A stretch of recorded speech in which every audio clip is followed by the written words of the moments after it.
Hello साथीहरू, good morning. आज हामी चाहिँ मनाङ जाँदैछौँ। हामी चाहिँ काठमाडौँबाट 6 बजे हिँड्यौँ। त्यसपछि चाहिँ हामी के अरे मुगलिन गएर खाना खाइसकेपछि हामी बेसीसर गएर एकछिन यसो यताउता घुम्ने काम भयो। घुमेर हामी सकिसकेपछि हामी अगाडि बढ्यौँ। यो चाहिँ मर्स्याङ्दी नगरपालिका रहेछ हामीले देखेको। अनि त्यसपछि चाहिँ हामी यहाँबाट नि अगाडि बढ्यौँ। यो झरना आयो, झरनामा पनि अलिअलि यसो फोटोसोटो भिडियो बनाउने काम भयो। एकछिन रमाइलो गऱ्यौँ।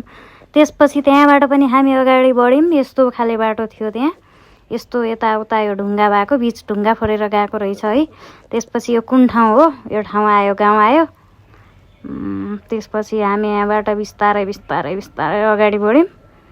अगाडि बढिसकेपछि यस्तो बाटो आयो। बाटोमा हामी हिँड्दै फेरि अगाडि बढ्यौँ। त्यसपछि चाहिँ एउटा फेरि झरना आयो, यो झरना हो। अनि यहाँ पनि हामीले फोटोसोटो खिच्ने काम गऱ्यौँ, भिडियो खिच्यौँ। एकछिन रेस्ट गऱ्यौँ। त्यसपछि हामी अगाडि बढ्यौँ। अनि मनाङ प्रवेशद्वार आयो, यो मनाङ प्रवेशद्वार आयो। अनि एकछिन हामी अगाडि बढ्यौँ। त्यसपछि यो यस्तो खाले यहाँ पुरै चट्टानको बिचमा बस्ती रहेछ। अनि यो यस्तो खाले गेट आयो। हामी यहाँ पनि एकछिन बस्यौँ। अनि त्यसपछि हामी आयो यो अगाडि यो धारापानी गाउँ आयो है। त्यसपछि यहाँ चाहिँ यति धेरै खच्चड रहेछन् नि है। अनि खच्चड रहेछन्, हामीले चाहिँ अगाडि बढ्यौँ। खच्चडहरू पनि हाम्रो अघि हिँडिरहेको थिए। त्यसपछि चाहिँ चामेको गेट आयो। हामी चामे प्रवेश गऱ्यौँ। फाइनल्ली मनाङको सदरमुकाममा हामी प्रवेश गऱ्यौँ।